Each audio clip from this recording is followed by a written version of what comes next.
भारत ने वर्तमान में सांस्कृतिक कूटनीति का प्रयोग करते हुए, कल्चरल डिप्लोमेसी का प्रयोग करते हुए श्रीलंका के गंगा रमैया मंदिर में बुद्ध के कुछ रिलाइक्स हैं, जो बुद्ध के अवशेष हैं, उनको रखा है। और वो कौन से बुद्ध के अवशेष हैं? तो वो गुजरात के अरावली जिले में एक देवनी मोरी स्तूप है, उसके अवशेषों को उन्होंने गंगा रमैया मंदिर श्रीलंका के अंदर प्रदर्शनी के लिए रखा है, 4 फरवरी से लेकर 10 फरवरी 2026 तक। सांस्कृतिक कूटनीति या फिर जो सॉफ्ट डिप्लोमेसी है, वो निश्चित तौर पर भारत के लिए बहुत अधिक फायदेमंद है। और वर्तमान में बुद्ध है वो इस सांस्कृतिक डिप्लोमेसी के, कल्चरल डिप्लोमेसी के केंद्र में है। बुद्ध के केंद्र में होने के पीछे काफी वजह है। एक वजह यह है कि बुद्ध ने अपने जीवन में दर्शन देने की बजाय नैतिक शिक्षा दी है। बुद्ध एक दार्शनिक कम और नैतिक शिक्षक अधिक रहे हैं। बुद्ध नैतिक शिक्षक इसलिए रहे हैं, उनकी सारी की सारी फिलॉसफी है वो दर्शन पे नहीं, उनकी पूरी फिलॉसफी है वो जीवन में मनुष्य की जो पीड़ाएं हैं, जो अलग अलग प्रकार के दुख है, सफरिंग्स हैं, उनको दूर करने में रही है। और बुद्ध जब पीड़ाओं की बात करते हैं, बुद्ध जब शिक्षाओं की बात करते हैं, तो उनके नीति में हमेशा से ये रहा है कि सफरिंग को कैसे दूर किया जाए। और बुद्ध के दर्शन को जब हम पढ़ते हैं तो हम भूल जाते हैं कि बुद्ध के दर्शन का मुख्य टॉपिक या जो कोर कॉन्सेप्ट है वो क्षणिकवाद नहीं है, वो प्रतीत्य समुत्पाद नहीं है, वो नैरात्मवाद नहीं है, वो आपका जो हम अष्टांगिक मार्ग की बात करते हैं वो नहीं है। बुद्ध के जीवन का कोर कॉन्सेप्ट कर्मवाद भी नहीं है। तो क्या है कोर कॉन्सेप्ट? बुद्ध ने अपने पूरे के पूरे दर्शन को एक ही कोर कॉन्सेप्ट पे सेंट्रल कर रखा है, बेस बना रखा है, और वो है दुख, सफरिंग्स। और बुद्ध सबसे पहले दुखों की बात करते हैं और दुखों के इर्द गिर्द अपना पूरा का पूरा दर्शन लिखते हैं। तो बुद्ध जब दुखों की बात करते हैं तो वो कहते हैं कि 4 नोबल ट्रूथ्स होते हैं, 4 आर्य सत्य, यानी चतवारी आर्य सत्य। और सबसे पहले बात करते हैं कि 4 आर्य सत्य है क्या। उसमें वो सबसे पहले कहते हैं कि life is full of sorrows, यानी कि जीवन, हमारा जो जीवन है वो पूरी तरीके से दुखों से भरा हुआ है, उसमें बहुत सारे दुख हैं। और जब वो दुखों की बात करते हैं तो वो कहते हैं कि ये हमारा जो जीवन है इसमें मृत्यु, भय, पीड़ा, तृष्णा, ईर्ष्या, ऐसे खूब प्रकार के दुख हैं। तो वो कहते हैं 3 प्रकार के मुख्य दुख रहते हैं। और कौन कौन से दुख?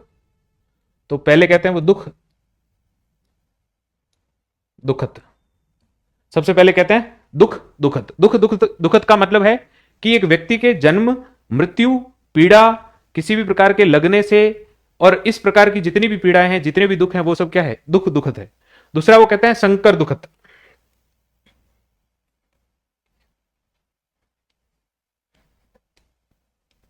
संकर दुखद।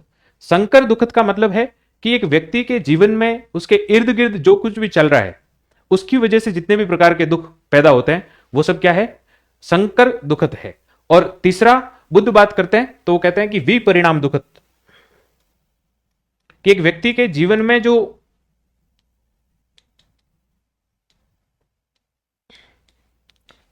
तीसरा दुख जो बताते हैं वो कहते हैं विपरिणाम दुखद, यानी कि एक व्यक्ति अपने इर्द गिर्द ऐसी सारी चीजें जो कि टेम्पररी है, कैसी है? टेम्पररी है, उनसे क्या करता है? उनसे आस लगाकर बैठ जाता है, एक्सपेक्टेशंस बढ़ा देता है और उनसे अटैच हो जाता है। और वो टेम्पररी चीजें जब चल जाती है, जब, क्योंकि हर चीज का नॉन परमानेंस, वो कहते हैं कि प्रत्येक चीज होती है उसमें क्षणिकवाद पाया जाता है, और नॉन परमानेंस की वजह से जब वो चीजें चली जाती है तो उस अटैचमेंट की वजह से व्यक्ति को क्या होता है? दुख होता है। तो बुद्ध अपनी फिलॉसफी में 3 प्रकार के दुखों की बात करते हैं, दुख दुखद, संकर दुखद, और तीसरा है विपरिणाम दुखद। और उसके बाद दूसरा जो आर्य सत्य है वो है कि दुख समुदाय क्या है। तो दूसरे आर्य सत्य में, ये जो दूसरा आर्य सत्य है वो बहुत इंपॉर्टेंट है। वो क्यों इंपॉर्टेंट है? क्योंकि इसमें बुद्ध कहते हैं कि ये सारे के सारे जो दुख है वो किसी ना किसी कारण की वजह से ही जन्म लेते हैं। हर दुख के पीछे कोई ना कोई कारण जरूर होता है। अगर किसी व्यक्ति को कारणों का पता है, अगर उसे यह पता है कि कौन कौन से कारणों की वजह से दुख आता है, तो निश्चित तौर पर उस दुख से विजय प्राप्त कर सकता है। तो इसलिए अगर किसी व्यक्ति को दुखों से निवारण चाहिए तो उसे सबसे पहले कारणों को जान लेना चाहिए। अगर वो दुख के कारणों का निवारण कर सकता है तो वो दुख का भी निवारण कर सकता है। और इस जब सिद्धांत को, यानी कि दूसरे सत्य को पढ़ते हैं, तब उसमें हम एक बात पढ़ते हैं, वो है प्रतीत्य समुत्पाद। इसको हम, इस थ्योरी को कहते हैं द थ्योरी ऑफ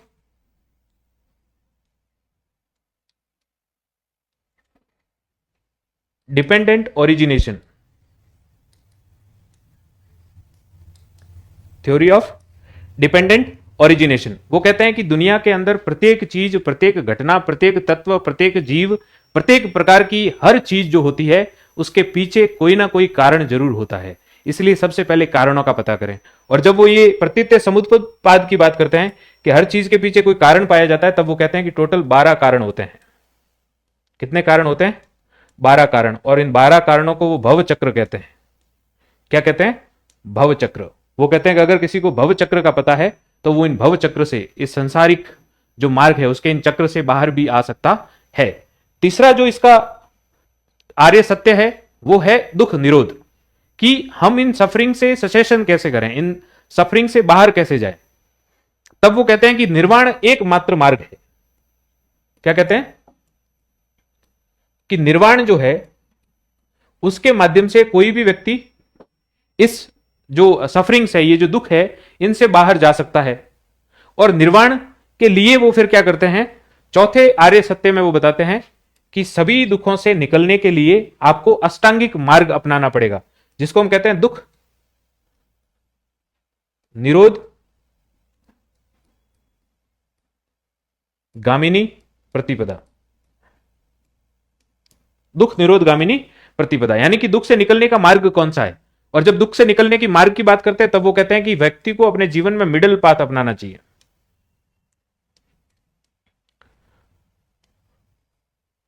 और मिडिल पाथ में वो कहते हैं अष्टांगिक मार्ग की बात, कि व्यक्ति को जीवन में 8 फोल्डेड पाथ को अपनाना चाहिए। अब वो 8 फोल्डेड पाथ क्या है, सबसे पहले उसको समझते हैं और फिर हम वापस दूसरे पॉइंट पे आएंगे जो कि मेन पॉइंट है, यानी कि दुख के कारण क्या है। अगर दुख के कारणों का निवारण हो जाए तो निश्चित तौर पर दुख का निवारण हो जाएगा। तो जब हम मिडिल पाथ की बात करते हैं या फिर अष्टांगिक 8 फोल्ड पाथ की बात करते हैं,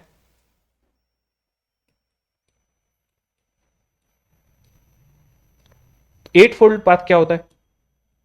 अब यहां पे दुखों से कैसे निकला जाए उसका मार्ग बुद्ध ने बताया है। और कैसे निकला जाए, तो बुद्ध कहते हैं कि प्रत्येक व्यक्ति का जो जीवन है, प्रत्येक व्यक्ति का जो ये आत्मा है, वो विभिन्न रूपों में बनी हुई होती है। इस व्यक्ति के शरीर में, उसकी आत्मा में 3 प्रकार के मुख्य तत्व पाए जाते हैं। और वो 3 तत्व क्या है? तब वो कहते हैं कि पहला है प्रज्ञ। हमारा जीव किससे बना हुआ होता है? प्रज्ञ से। दूसरा वो कहते हैं कि प्रत्येक व्यक्ति में शील होता है। और तीसरा वो कहते हैं समाधि। और वो कहते हैं कि अगर कोई व्यक्ति प्रज्ञ, शील और समाधि के मध्य एक प्रॉपर बैलेंस, एक संतुलन बनाए रखता है, तो निश्चित तौर पर उसके दुखों का निवारण हो सकता है। इस 8 मार्गों के माध्यम से चल सकता है। जब वो ये प्रज्ञ, शील और समाधि की बात करते हैं तो वो कहते हैं कि प्रत्येक व्यक्ति के प्रज्ञ में 2 चीजें होती है। एक तो प्रज्ञ का मतलब है कि हम यहां से कैसे सोचते हैं। तब वो कहते हैं कि एक व्यक्ति को अपने प्रज्ञ को अगर सही रखना है तो उसको क्या रखना पड़ेगा? सम्यक दृष्टि रखनी पड़ेगी, राइट विजन रखना पड़ेगा। क्या रखना पड़ेगा? Right vision. और दूसरा वो कहते हैं कि एक व्यक्ति को इसी प्रज्ञ के लिए क्या करना पड़ेगा? तब वो कहते हैं सम्यक संकल्प रखना पड़ेगा। आपको जो सोचना है, आप जो रिजोल्यूशन ले रहे हैं, आप जो विचार कर रहे हैं, वो हमेशा कैसे होने चाहिए? सम्यक, यानी कि राइटफुल होना चाहिए। एक आपका विजन बहुत प्योर होना चाहिए और दूसरा आपका जो संकल्प है, आपने जो रिजोल्यूट किया है, वो बहुत प्योर होना चाहिए। और उसी से हमारा जो प्रज्ञ है वो प्योर रहेगा। दूसरा वो कहते हैं कि हमारा कैरेक्टर क्या है, इनबिल्ड जो कैरेक्टर है, जिसके माध्यम से हम अपनी लाइवलीहुड को प्राप्त करते हैं, हम अपनी आजीविका को प्राप्त करते हैं, जिसके माध्यम से हम अपने कर्मों को जन्म देते हैं और ऐसे कर्मों को करते हैं जिससे कि किसी को कोई नुकसान ना पहुंचे। तो एक व्यक्ति में जो कैरेक्टर बिल्डिंग है वो मेजर है अगर उसे अपने जीवन में दुखों से निकलना है। और यहां पर महात्मा बुद्ध 3 प्रकार की बात करते हैं। वो कहते हैं कि एक व्यक्ति के जीवन में अगर शील की बात की जाए तो शील में वो कहते हैं कि एक व्यक्ति को सम्यक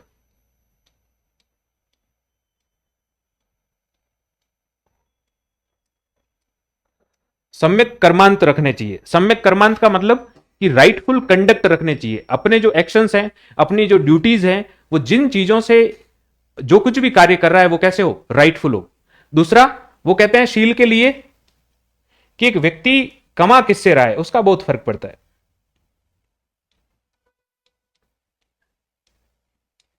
तब वो कहते हैं सम्यक आजीव की बात। किसकी बात करते हैं? सम्यक आजीव की बात, कि एक व्यक्ति किस तरीके से क्या कमा रहा है, क्या प्राप्त कर रहा है, और कौन कौन सी चीजों के माध्यम से वो सारा का सारा अपना जीवन है उसको चला रहा है।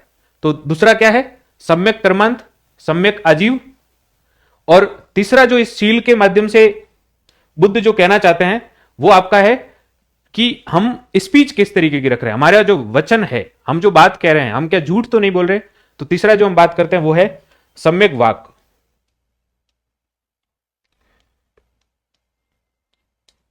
कि एक व्यक्ति किस प्रकार के शब्दों का प्रयोग करता है, क्या वो झूठ बोलता है, क्या वो शब्दों का चयन जो है वो सही ढंग से करता है या नहीं करता। अब इसको अगर आप प्रैक्टिकली अगर अपने जीवन में देखोगे तो बिल्कुल सही पड़ेगा। हमारे कर्म, हमारी आजीविका का जो तरीका है वो निश्चित तौर पर दुख और सुख की ओर लेके जाता है। आपकी आजीविका का तरीका अगर सही है, शॉर्टकट्स नहीं है, तो आपके जीवन में कभी भी कोई दुख नहीं आएंगे। अगर आपके आजीविका का तरीका शॉर्टकट से भरा हुआ है तो निश्चित तौर पर दुख आएंगे। आपने कैसा बोला है, वह आप किसी को हर्ट कर रहे हो तो आप भी हर्ट होते हैं। इस तरीके से तीन प्रकार के, यानी कि कैरेक्टर बिल्डिंग में इन तीन चीजों का ध्यान रखना है। और तीसरी बात करते हैं वो समाधि की, कि एक व्यक्ति के जीवन में कंसंट्रेशन बहुत जरूरी है। और जब कंसंट्रेशन की बात की जाती है तब वो तीन प्रकार की चीजों को वैल्यू करते हैं। कौन कौन सी? एक है सम्यक व्यायाम, कि एक व्यक्ति को अपनी आत्मा और अपने शरीर के मध्य हमेशा क्या बनाए रखना चाहिए, संतुलन बनाए रखना चाहिए। दूसरी वो बात करते हैं सम्यक स्मृति की। किसकी बात करते हैं?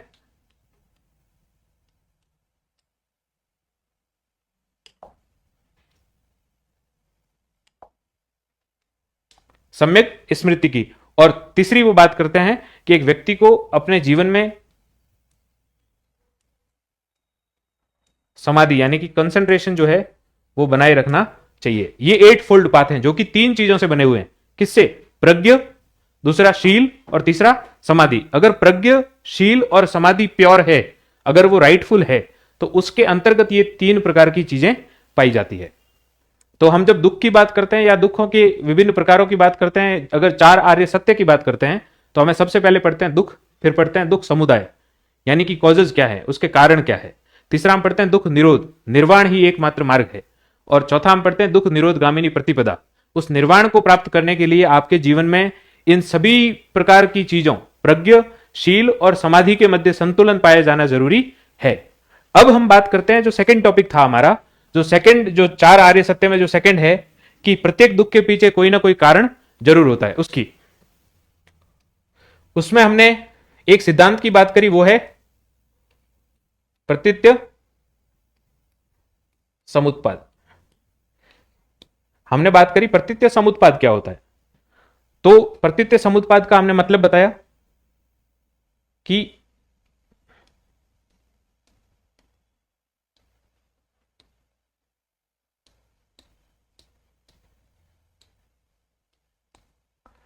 इसी को हम कहते हैं theory of dependent origination. Dependent origination का मतलब है कि कोई भी चीज अगर ओरिजिनेट हो रही है तो वो किसी न किसी भी चीज पे डिपेंड करती है। हर सौरों के पीछे, हर प्रकार के दुख के पीछे कोई ना कोई कारण जरूर होते हैं। और जब प्रतीत्य समुत्पाद की बात करते हैं तो वो कहते हैं कि इसमें 2 प्रकार की चीजें पाई जाती है। एक को कहते हैं वो शाश्वतवाद, कि व्यक्ति कैसे दुखों से दूर हो सकता है। तब वो कहते हैं कि हमारे जीवन जो है वो 2 प्रकार की चीजों से बना हुआ है। एक जो परमानेंट है, इटर्नल है, जो कि शाश्वत है। और दूसरी वो बात करते हैं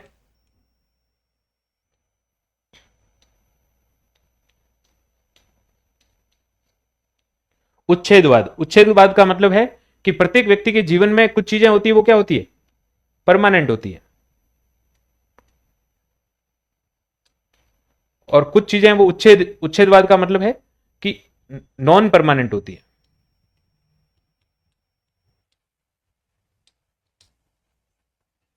अगर कोई व्यक्ति इन चीजों को समझ जाए तो निश्चित तौर पर दुखों से वो दूर हो सकता है। अब अगर कोई व्यक्ति इन शाश्वत चीजों से और हर चीज को शाश्वत समझना शुरू कर दे, और अगर हर चीज को वो शाश्वत समझना, अगर उसको परमानेंट समझना शुरू कर देगा, तो उसके साथ में उसका अटैचमेंट बढ़ेगा। और जब अटैचमेंट बढ़ेगा और कुछ समय बाद में वो चीज नहीं रहेगी, तब व्यक्ति को दुख होगा। तो वो कहता है कि बुद्ध कहते हैं कि आप क्या करें, इस शाश्वतवाद और उच्छेदवाद के मध्य एक संतुलन बनाएं और सोचें कि दुनिया में कुछ भी स्थायी नहीं है। जो कुछ भी है, जो आज है, वो कल नहीं रहेगा। अगर आपने ऐसा विचार किया, शाश्वतवाद और उच्छेदवाद के मध्य संतुलन बनाया, तो निश्चित तौर पर आपके दुखों पर विजय प्राप्त की जा सकती है। और फिर वो कहते हैं कि इस जीवन के अंदर 12 प्रकार के भव चक्र हैं। क्या है? भव चक्र। इनको पहचानना बहुत जरूरी है। इस भव चक्र का मतलब है जीवन चक्र, संसार चक्र। और इस भव चक्र के अंदर 3 प्रकार की काल हैं। कौन से 3 प्रकार के काल है? तो हम सबसे पहले बात करते हैं भूतकाल की, दूसरी बात करते हैं हम वर्तमान काल की, कि हमारे जो दुख हैं वो किससे पैदा होते हैं, और तीसरी हम बात करते हैं भविष्य काल की। पीड़ाओं का कारण क्या है?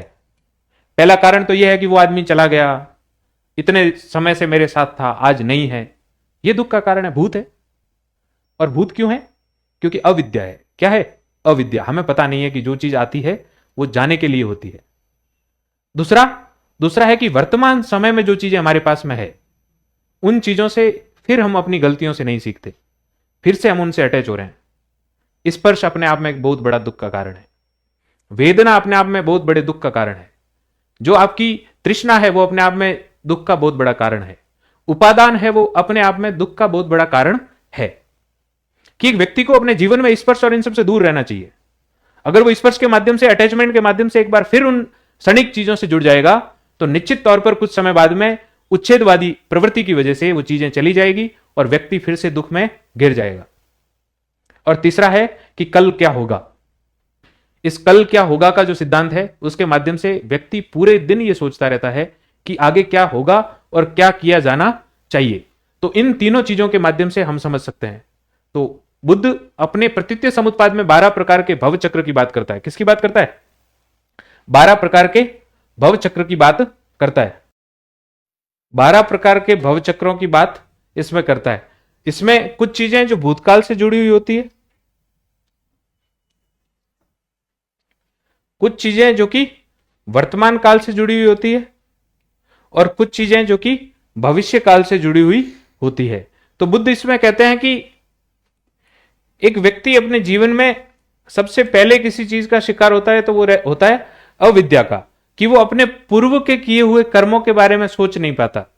पूर्व में क्या हुआ है उसके बारे में ध्यान नहीं रख पाता। दूसरा इसमें हम बात करते हैं वो है संस्कार की प्री डिस्पोजिशन क्या है, कि पूर्व में जो कुछ भी हुआ है, जिस प्रकार की हमारी जो चीजें बनी हुई है, उसकी वजह से व्यक्ति के जीवन में दुख पाए जाते हैं। दूसरा देखते हैं कि वर्तमान में किन किन वजह से दुख पाया जाता है। तब वो सबसे पहले कहते हैं कि हमारी जो इंद्रियां हैं, उन इंद्रियों की वजह से, या इसको विज्ञ कहते हैं। क्या कहते हैं? विज्ञ। इन विज्ञ की वजह से भी क्या होता है? दुख पाया जाता है। इन इंद्रियों पर हमारा जो सेंसुअल जो प्लेजर्स हैं, उसकी वजह से भी दुख पाया जाता है। हम अपनी सेंसरी नर्व्स पे कभी भी एक प्रॉपर जो कंट्रोल है वो नहीं रख पाते। दूसरा वो इसमें कहते हैं, एक सिद्धांत देते हैं जिसको कहते हैं षडायतन, यानी कि 6 प्रकार की संवेदनाएं होती है। 6 प्रकार की हमारी सेंसरी जो अलग अलग जो नर्व्स हैं, उसकी बात करते हैं, षडायतन की। तीसरा वो इसमें एक बात करते हैं, वो है स्पर्श की, कि हर व्यक्ति क्या है, आधा दुख तो स्पर्श का दुख है, कांटेक्ट में आने का दुख है, अटैचमेंट का दुख है। चौथी इसमें वो बात करते हैं वो है वेदना, कि हर व्यक्ति का जो अटैचमेंट है ना, वो धीरे धीरे क्या करता है, उसको भावों से भर देता है, और उन भावों की वजह से व्यक्ति दुखी होता रहता है, सोचता रहता है ये चला जाएगा तो क्या हो जाएगा, ऐसा हो जाएगा तो क्या हो जाएगा। इसकी वजह से भी दुख हमारे जीवन में बढ़ते रहते हैं। और उसके बाद में वो बात करते हैं कि इन 4 के अलावा एक वो बात करते हैं इसमें,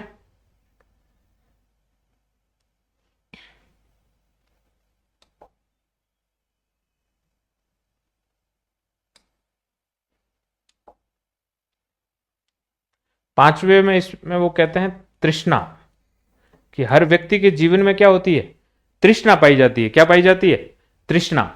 और इस तृष्णा की वजह से भी व्यक्ति के जीवन में क्या होते हैं, दुख पाए जाते हैं। और छठी वो बात करते हैं, तब वो कहते हैं कि उपादान, उपादान की वजह से भी क्या पाए जाते हैं, दुख पाए जाते हैं। और इस तरीके से कुछ चीजें हैं जो इस वर्तमान जो काल है इससे जुड़ी हुई है और जो दुखों का कारण है। ये सब कारण है दुखों के। अगर इन कारणों का निवारण हो जाएगा तो दुख का निवारण निश्चित तौर पर हो जाएगा। और अंत में है कि भविष्य काल को लेकर कौन कौन सी चीजें हैं, तो सबसे पहले कहते हैं भव की बात, कि हम इस संसार के बारे में सोचते रहते हैं, चार लोग क्या कहेंगे। दूसरा, हर व्यक्ति जाति के बारे में सोचता है। जाति का मतलब कि अपने समुदाय के बारे में सोचता रहता है, अपने आसपास में जितने भी लोगों से कांटेक्ट बनाया है उसके बारे में विचार करता रहता है, और उन विचारों की वजह से धीरे धीरे वो दुख को प्राप्त करता रहता है। वो उन लोगों के वजह से इस जातीय जो एक पूरा का पूरा सिद्धांत है, रीबर्थ का जो कॉन्सेप्ट है या फिर बर्थ का जो कॉन्सेप्ट है, उस जन्म की वजह से भी वो क्या होता है, दुखी होता है। और तीसरा वो बात करते हैं जरा मरण की। किसकी बात करते हैं, जरा मरण की। और ये जरा मरण क्या है, तो वो कहते हैं कि एक व्यक्ति जो इस ओल्ड एज को प्राप्त करता है, जब वो डेथ को प्राप्त करता है तो उस डेथ से वो डरता रहता है। हम लोग पूरे जीवन भर ये कहते रहते हैं कि दुख है, दुख है, दुख से निकलने के लिए कभी भी प्रयास नहीं करते। जब डेथ सामने आती है तब इस बात से डरते हैं कि चले जाएंगे। अरे भाई, इतने दिनों से इसी बात का तो दुख था कि आप यहां पर हैं और अब आप जाने से डर रहे हैं। तो जो जरा मरण का जो चक्र है उसकी वजह से भी व्यक्ति क्या करता है, डरता रहता है। और वो डर जो है, वो भय जो है, वो स्पर्श है, वो सारे के सारे दुखों के क्या है, कारण है। तो बुद्ध के जितने भी सिद्धांत है, बुद्ध की जो भी शिक्षा है, वो क्षणिकवाद से इतर प्रतीत्य समुत्पाद में पाई जाती है। बुद्ध की सारी शिक्षा है वो दुख के इर्द गिर्द पूरी की पूरी घिरी हुई है। कल हम फिर बात करेंगे एक बार नैरात्मकवाद के बारे में, क्षणिकवाद के बारे में, और बुद्ध की जो विभिन्न जो थ्योरीज हैं, बुद्ध के जो विभिन्न विचार हैं उनके बारे में।